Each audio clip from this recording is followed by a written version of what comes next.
for Celta Vigo against Barcelona.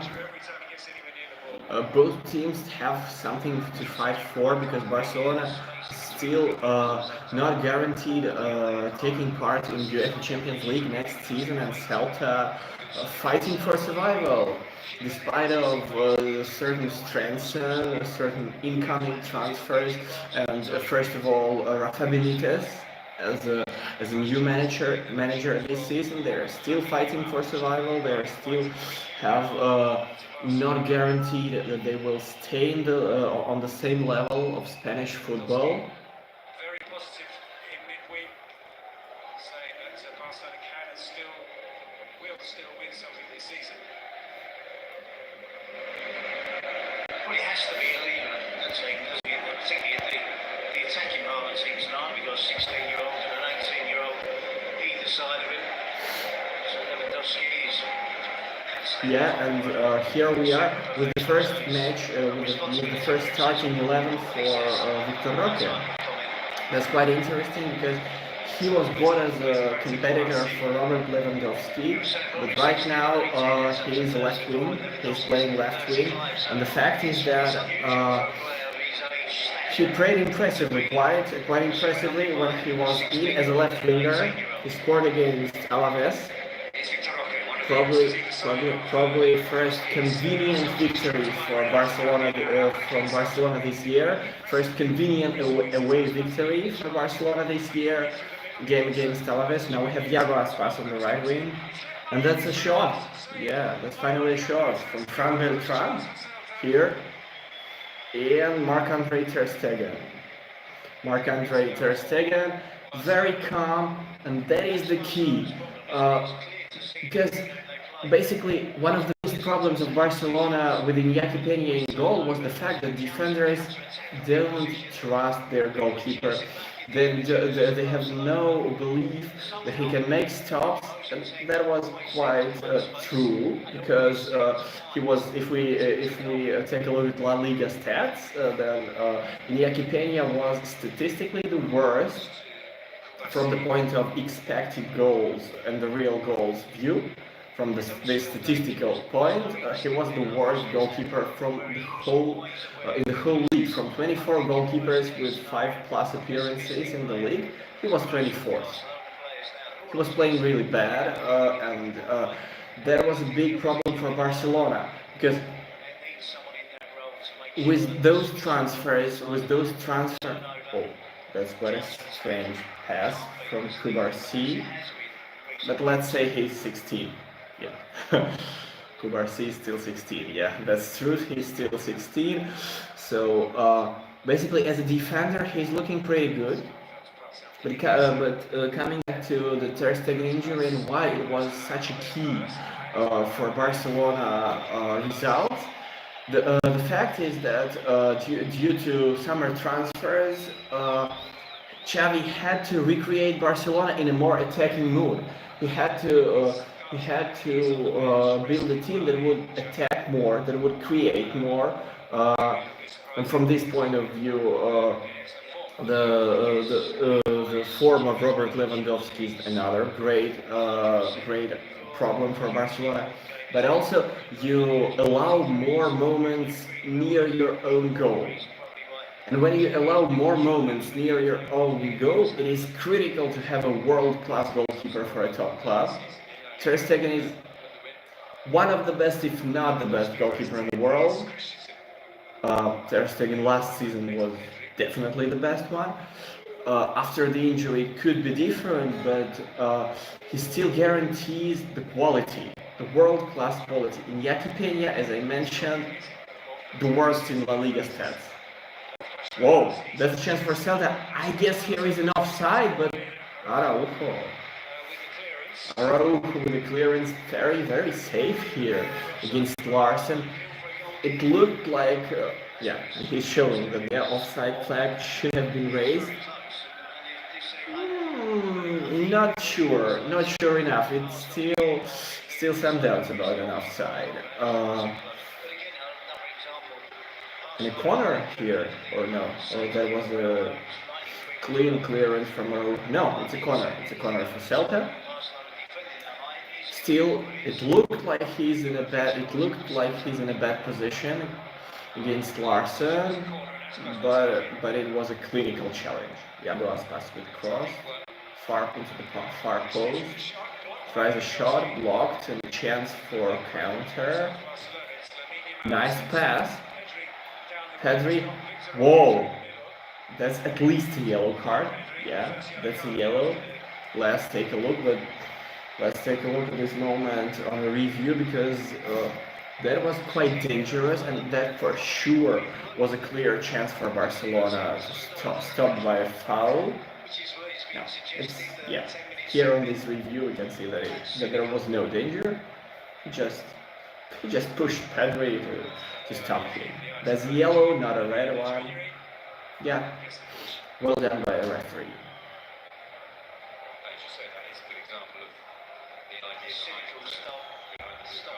Ali and with a yellow, and Pedri probably with a cross. Now it's De Jong. Nice cross into the middle of the box. Barca with the ball, Pedri near him.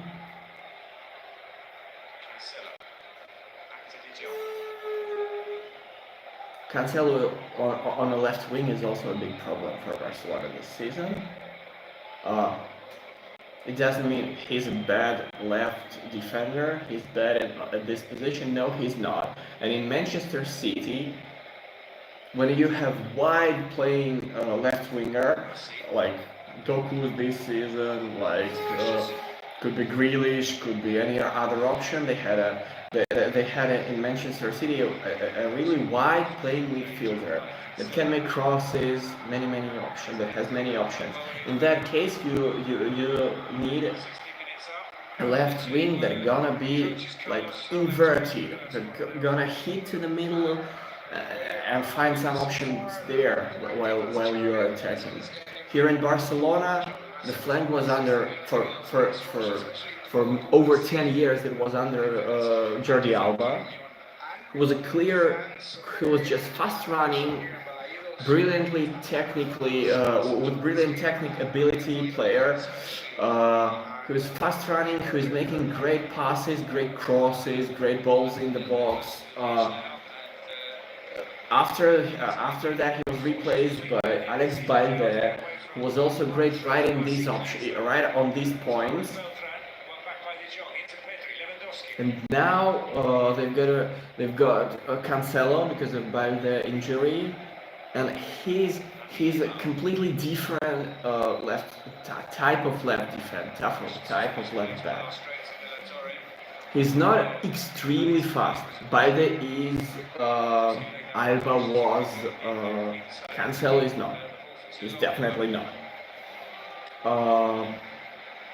He's pretty much well in terms of dribbling, maybe shooting, in terms of shortening the angle, coming into the middle of the box, but he's not good in terms of fast runs, in terms of in terms of really fast crossing with one-touch crossing, because he's just unable to cross with one touch. He's right-footed, he's unable to cross in one touch from the left.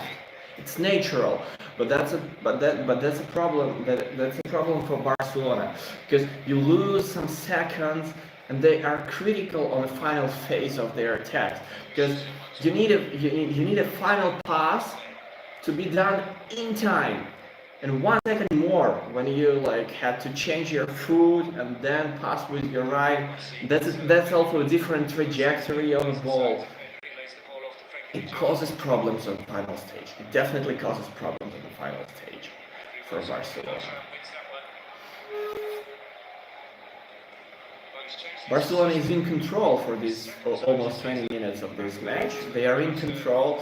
They don't allow a lot of moments near Ter Stegen goal, but they don't create too much, and that's a big problem also. Yeah.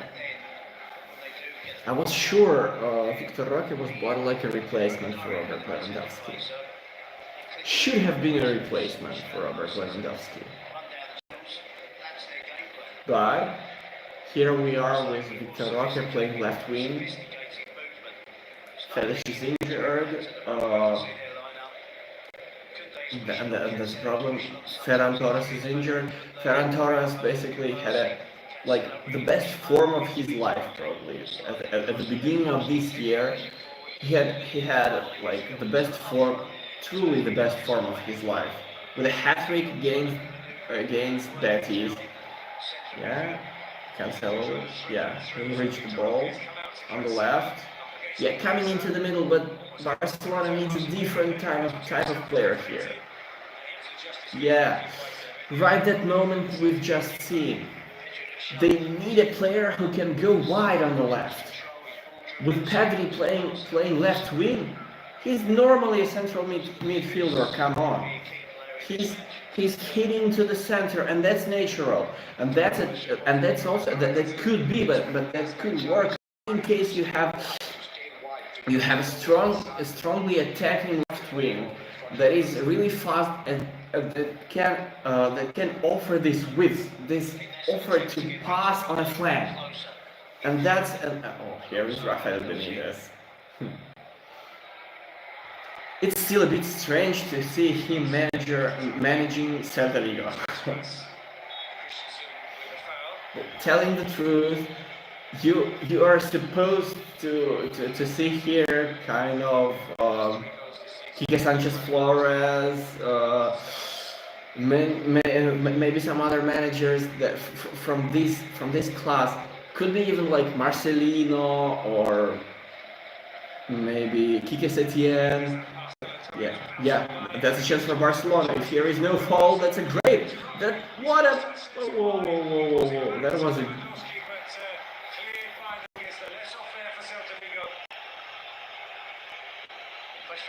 Not a perfect ball from Lewandowski, but Victor Roque should have done better. De Jong does well. Yeah, Frankie De Jong has done great. He was right in time to get the ball back for Barcelona. He was right in time in his pressing attempt, and that was a great chance. Now it's Iago Aspas,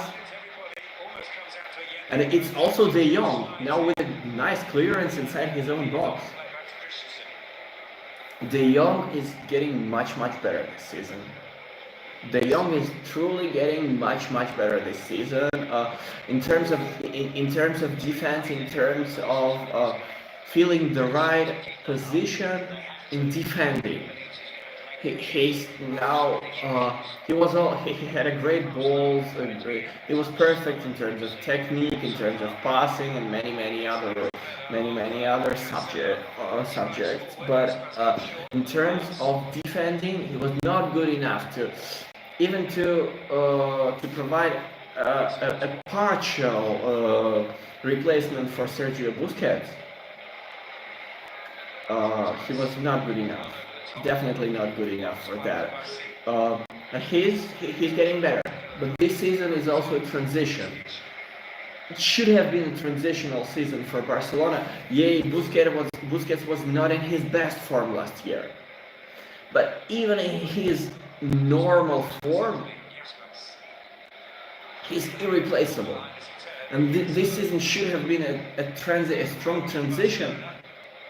Because come on, yeah, in his not the best form, not a form of his life, nothing even close.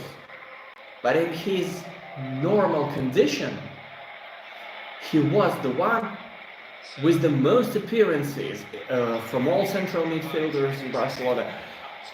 This guy was irreplaceable, and I stand on this point. He's even more irreplaceable than Xavi, Iniesta, or even Leo Messi. He was the most basic, he was the most fundamental moment of any Barcelona, any strong Barcelona we've used to see in this century. With the exception of with Barcelona 5-6 season, yeah, 2005-2006. But it was a great team, for sure, the best in the world. But with a completely different attitude, with a completely different style, and with Ronaldinho. In all other Barças, great. He was absolutely fundamental element.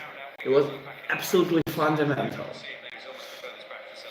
And there is a problem with the fact that the modern football is not has no options to replace him. In the entire world, there is probably what a ball in from Lewandowski, what a pass from Pedri with a back heel. Whoa, whoa, whoa! That's a chance for Barca. Yamin Lamal. It's a corner. Yeah, it's a corner for Barcelona. Yamin Lamal. Back heel from Pedri, but yeah, if Victor Roque reached that ball, that almost definitely was a goal, because the ball was perfectly done by Pedri.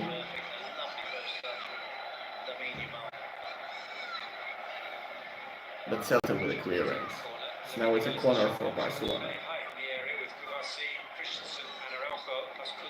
It's Frankie de Jong with the ball in. Nicely done. And there's a header from Andres Christensen. Maybe not the best shot from Andres Christensen, but the ball in was really good. They have enough tall players to try to execute such standard pieces of play, and it works. Yeah, with Araujo headers, with Christensen.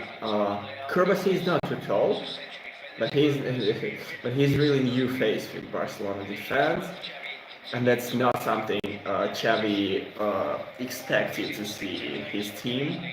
That's something really forced. Because of like epitome of injuries, he has to use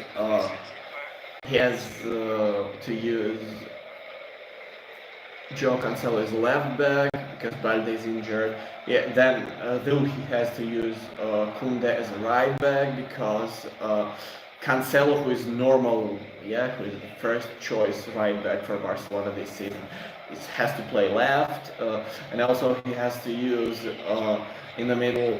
He has Inigo Martinez, but he cannot use him. Whoa! What a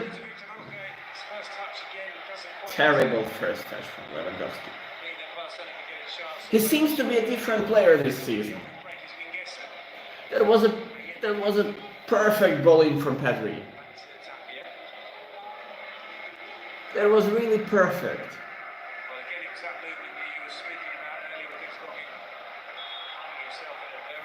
That was really perfect. Xavi is emotional as I am at this moment. Why can't you just touch the ball normally? Yeah. Come on, guy. I'm 44, but I still can do it better.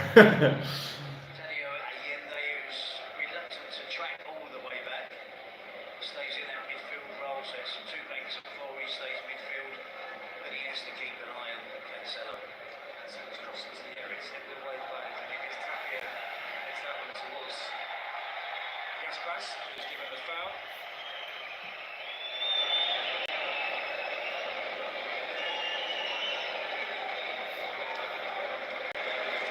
A couple of fouls behind from Barcelona players this day. They're determined to get tight to Strand Larsen and Iago Aspas.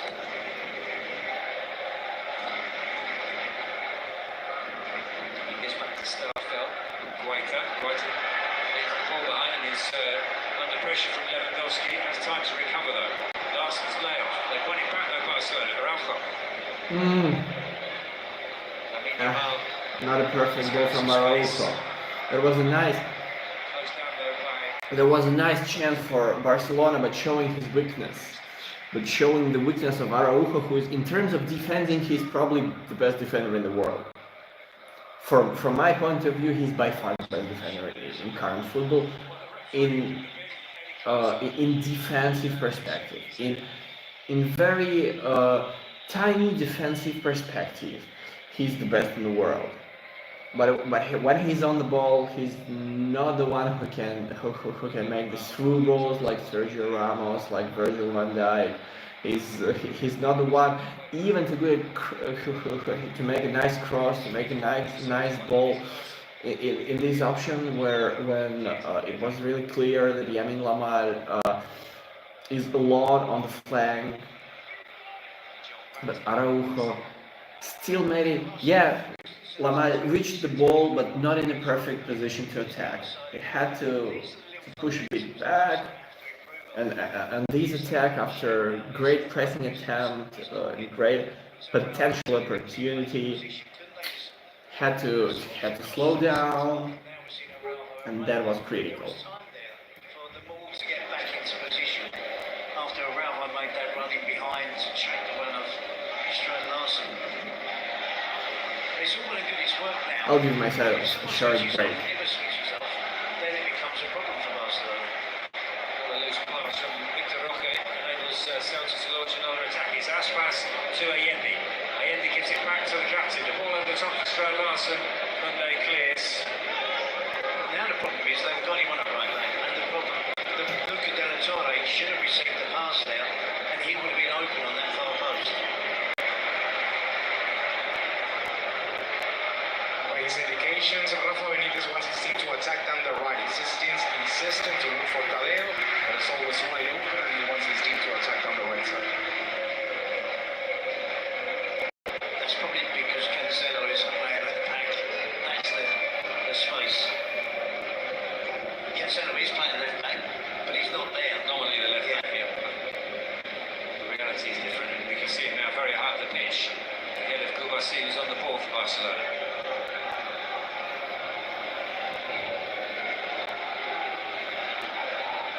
Tapia cuts out another Barcelona pass, but the back again Barcelona is looking him up.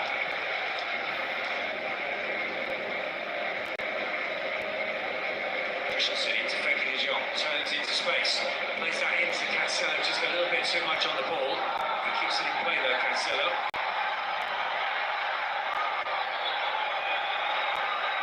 So goes Celta's way.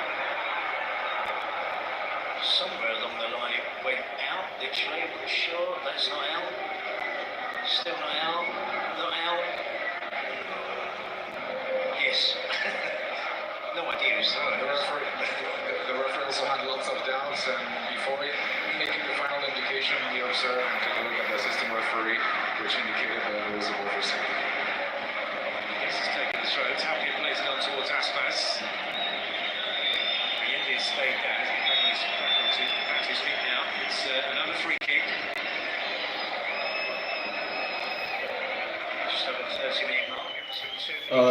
That was a really tough moment a bit for referee, but he has done well in this case. But that is right the kind of moment where innovation can come to football, because here we could potentially make the football better, make the football simpler, make more referees mistakes, because there is an idea of putting a chip inside the ball that will indicate not only crossing the goal line, as it works already, but anytime the ball crosses the line of the pitch, yeah, when it's out or when it's a corner, when it's a goal kick, anytime referee would be informed when the ball is out.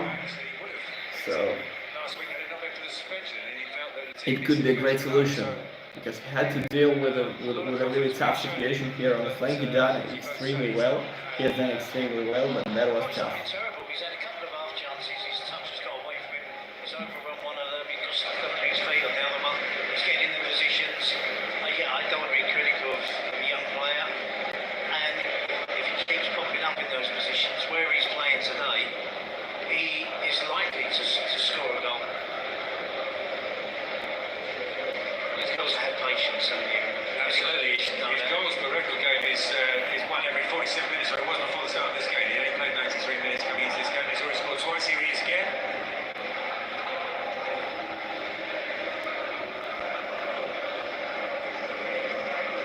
Well, it's a position that he didn't play there in Brazil, but mainly he used to play as a number 9, as a striker, and eventually down the right, kind of like the same role as Gabriel Jesus in Arsenal, for example.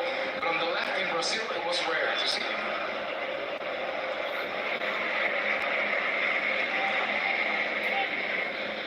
See the possession stat there. Barcelona dominating at the moment. 67%. Ball out to Cancelo. Slows down by Allende. Gets Gets away from him comfortably though, and Starfelt has to head clear for a Barcelona corner. Yeah, Cancelo is the threat, isn't he? Just his positional play, stretching the Celta Vigo defence really wide. Good defending again. They've defended really well, Celta, when the balls have been delivered into the box. Either someone's heading it away, such as we see here from Starfelt, or someone's got a block in to stop a shot, to track a runner. They're defending. It's been pretty good so far, Celta. Takes the corner. Away by Mingueza. Making the job and Tapia go for the second ball. It's cleared by Ristic.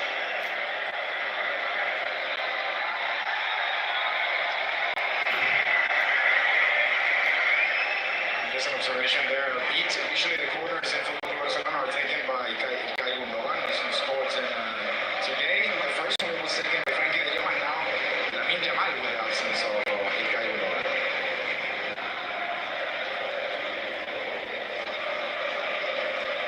Even more responsibility on the shoulders of Lamine Yamal. He seemed to be holding the team together last weekend against Granada on his own.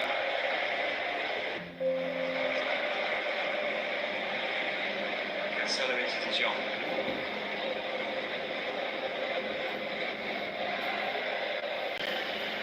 Christensen.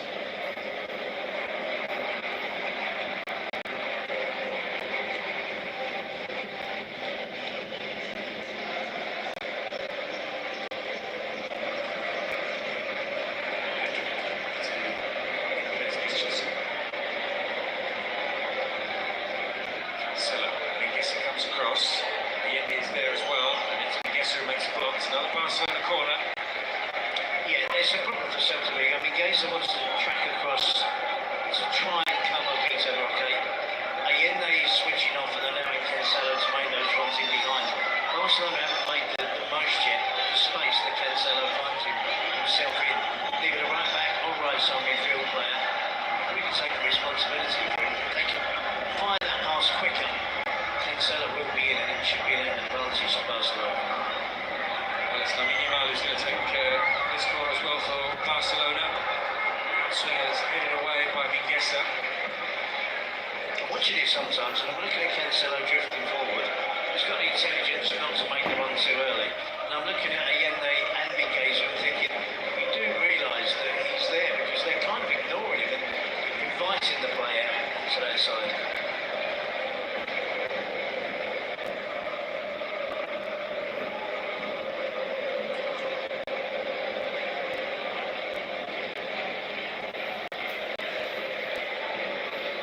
To Christensen. Options for Christensen, and he picks Victor Roque, who's swapped wings with Lamine Yamal. Koundé back to Christensen. Into De Jong. Nice flick. Dave Lewandowski for the job, and he wasn't able to keep control of the ball. And Celta now have a free kick. It's a yellow card. I didn't get to see who received the yellow card, but I was just going to tell you that it was momentaneous. That's one of the positions between Lamine Yamal and Vitor Roque after the corner. Now Lamine is back to the right side of the pitch. And the medical staff of Celta just came on to attend Iago Aspas. There we see the foul. Christensen, the one that came into the foul. Christensen into the book. There's a pitch coming up as well there, we can see on the close up. I didn't think it was going to be long before Barcelona was going to be booked. My money was on Kabasi, if I'm being honest. He's twisted some of his first clear foul of the game. Treads on the ankle, Aspas, that is painful. Well, he stayed down. Allende is also well. Allende now gets back to his feet. And meanwhile, Carlos Rafa with a one-to-one with Mingueza on the sidelines. Yes, Rafa using the time to talk to Mingueza. He's pointing at the middle of the pitch and also making some signals with the right hand. Honestly, from my position, they can't hear what he's saying, but we see Mingueza talking to Rafa, and we also see it. That's a nasty one from Christensen on Iago Aspas. It's a running action, isn't it? He treads inadvertently on the back of the ankle half of Aspas.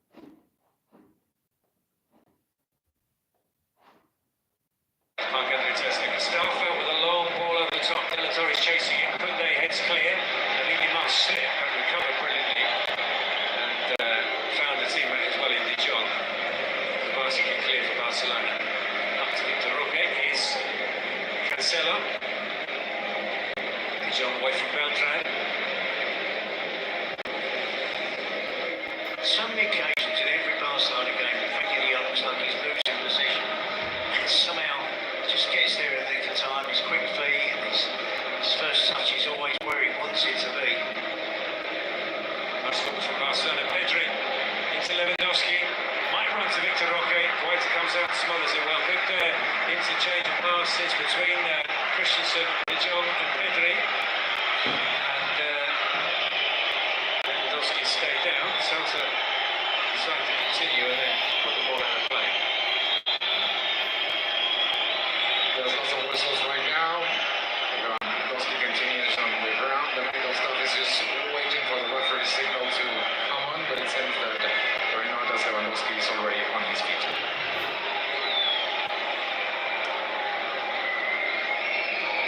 There's a little touch on both of the feet. Lewandowski from Tapia. Yeah, I don't think there's anything on top there. It's pass to the game. Lewandowski quick recovery. He's looking for the foul edge of the box. Some pass from Aspas to Ristic. Delatorre, Larson and Allende in the middle. Walkers have reached them because of Koundé's block and Lamine Yamal brings it away for Barcelona. Aspas isn't running comfortably, you know. That was a heavy blow. Christensen's a big blow to be landing on the back of your ankle and calf. I imagine trying to get through to half time and they'll sort that knockout during the break.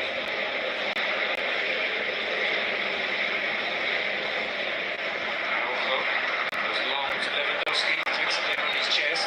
Marcelo in support.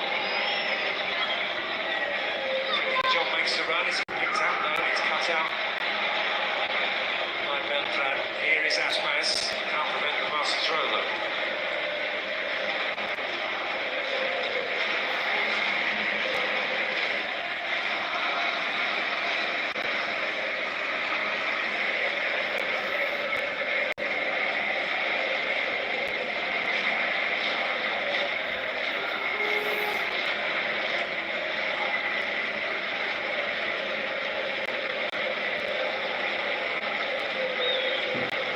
Barcelona's static now. Out to Lamine Yamal up against Ristic. And that's a problem from Xavi's side, because Barcelona cannot be static. They are on the ball and they are nearly not moving. Lamine Yamal is Pedri.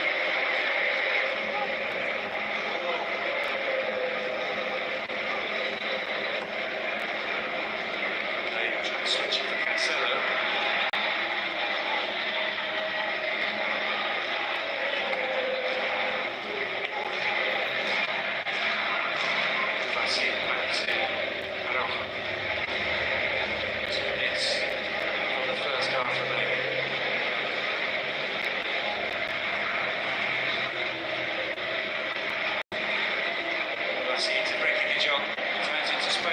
Tapia comes across and then gets the heads clear. De Jong's running back though. Jules Koundé. Out to Lamine Yamal. Lewandowski, Victor Roque in the middle. Can he pick out Lewandowski? White pushes the ball out into safety. Aspas back to Mingueza. He's under pressure from Victor Roque. It's one back by Cancelo. Allende. That's going to get any which way. Good link. Pressure from Barcelona in this half. Yeah, they're probing, aren't they? Good possession play. Maybe one of the midfield players, De Jong or Pedri, should have been back in the play up now. He's put into the box, really good cross, clear to the edge of the penalty area. It was too easily cleared by Celta there. Lamine Yamal fights Lewandowski. Lewandowski shoots and scores! And here is the first goal for Barcelona. I was blaming Lewandowski for the entire first half, but his shot is still with him. He has still at least his shot power, shot quality. Yet from this position, it was a bit tricky, especially for a right-footed player. It was a bit tricky to score a goal. It was not an evident goal-scoring opportunity, and he lost the ball control several times during this first half in more easy situation to score a goal, in much simpler situation. But now Robert Lewandowski scores and he gives this advantage for Barcelona. Yeah, that's true. I was blaming the entire first half. because of his form, and even because of the lack of effort he's doing, because he's literally static. Yeah, it's true, he's 35, but he's acting as a 45-year-old player. But this shot was truly extraordinary. And that was the key also from the goalkeeper's point of view. You can take a look at the game. Oh, now Celta inside the middle of Barcelona ball. Right was the goal. And that's 11's goal from Lewandowski, but whoa, that's a chance for Test. That's a chance for Celta. Mingueza with a shot. Ter Stegen. But Ter Stegen is calm. That is truly the key. So Ter Stegen is calm. He stops this ball, fixes the ball. There is no chance on a second shot or on a second wave of this Celta attack. He's extremely calm, and that's a great difference with Iñaki Peña. Because even when he makes a stop, he looks like a very, very unconfident person. And that's crucial when you're a goalkeeper. When your defenders cannot rely on you. That's a big deal. That's always a big deal when your defenders have no trust. Here with Ter Stegen back, yeah, the first game was like was not a perfect one from Marc-Andre. He conceded 3 goals, committing some mistakes, not as worse as Iñaki Peña did, but also important for the game. In this match, he's calm. And that is the basic point. He didn't have to show his world-class reflexes. And here we go with the finish of the first half. Right into the dressing room. Goal from Robert Lewandowski right into the dressing room with a nice shot. Yeah, here we get a review of this goal. Close to the box line, to the 16-meter line, and here we can see also that Vicente Guaiza was moving into left, and that is important because he was hitting to left right in time when Robert Lewandowski shot it under his right arm. Yeah, so he had to change the direction of movement, and that's a difficult thing for a goalkeeper. Nil for Celta, 1 to Barcelona, halftime break.